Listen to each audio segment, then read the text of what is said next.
Good afternoon and welcome to the Dearborn Charter Commission primary election and charter proposal update. My name is Hassan Abdullah, Chairman of the Dearborn Charter Commission, and with me today is my dear friend and Vice Chair of the Commission, Sharon Dolmage. The purpose of today's discussion is to provide Dearborn residents with an update and review of the proposed city charter submitted by the Charter Commission to the voters of Dearborn in the upcoming August 6th primary election. Throughout this review process, we will discuss the work of the Commission over the last 2.5 years, including the process of submitting the charter for review and approval by the Attorney General and Governor. Before we begin, we'd like to direct residents to the Charter Commission's webpage, cityofdearborn.org/Charter Commission. This webpage was created at the onset of the Commission's term and has remained updated with all meeting information, meeting minutes in English and Arabic, and most recently updated with all relevant information related to the proposed city charter. You'll hear us reference several documents throughout this video that are located on the Charter Commission's webpage. The Dearborn City Charter acts as a constitution for the city and outlines the powers and responsibilities of the Dearborn City government to ensure this vital document remains current and compliant with state law. The existing charter requires the City Council to place a question on the ballot every 12 years, asking Dearborn voters whether they agree to commence a review process and elect 9 individuals to serve on the Charter Commission. In August 2021, Dearborn voters approved a Proposal A, initiating the election of a Charter Commission. In November 2021, 9 individuals were elected to the Charter Commission, who then began the review process. The members of the commission include my friend Chairman Hassan Abdullah, Vice Chairman myself, Sharon Dolmage, Dr. Cheryl Hawkins, Hussein Hachem, Tim Harrison, Glenn O'Cray, James O'Connor, Laura Dudgeon, and Kimberly Ismail. The review process has now been completed and the Charter Commission has received approval of the charter by Governor Gretchen Whitmer and received approval from the Michigan Attorney General, ensuring that the revised charter is compliant and consistent with the Home Rule City Act and other applicable state laws. On August 6, 2024, Dearborn voters will go to the polls and vote on whether or not they will adopt the proposed revised charter.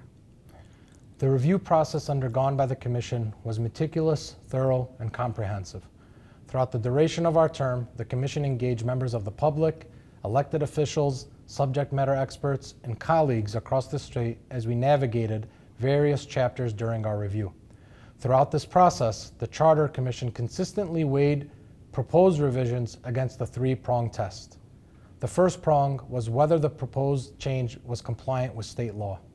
Second was the proposed change a necessity needing to be made through the review of the Commission, and if so, what was the data and evidence to substantiate this necessity?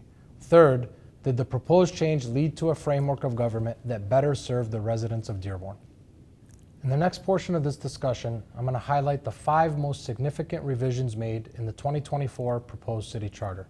Please note, this highlights the most material revisions to the charter. A majority of the changes you will notice in the proposed charter are changes related to format, grammar, and attempts to simplify language to create a document that is easily read and understood by Dearborn residents. The first material update pertains to minimum staffing for police and fire. One significant aspect of the Charter Commission's review process was the thorough examination to ensure compliance with state law. In 2011, citing challenges that several cities throughout the state were facing as it pertained to resource allocation and financial flexibility, Michigan's Governor Rick Snyder signed legislation that prohibited minimum staffing requirements in city, village, and county charters. Therefore, the removal of these provisions from our charter was not a political decision, but a mandated requirement to align with state law, as highlighted in the State Attorney General's approval letter of our proposed charter. The city of Dearborn is currently the last remaining city in the state of Michigan with a minimum staffing provision contained in its charter, which now, due to the revision process initiated in 2021 and the state law change in 2011, require that the charter approved in 2007 containing the minimum staffing provision must be removed. The Commission had zero to little discussion about this topic other than ensuring that the 2011 legislation change absolutely required the Commission to remove the language prior to submitting our charter for review and approval by the Attorney General. This question was affirmed and specifically cited in the Attorney General's approval letter, which is available on our website. Significant changes, number 2, diversity and inclusion requirements for appointments to the multi-member bodies. Recognizing the ever-growing and evolving demographics and population within the city of Dearborn, the Commission similarly recognized the ever-growing pool of talent across our entire city that are eligible for appointments by the mayor or city council to the multi-member bodies. Charter updates related to diversity and inclusion specifically concerns appointments to city boards and commissions. These provisions aim to ensure the appointment of Dearborn residents to these boards that are a representation of our entire community.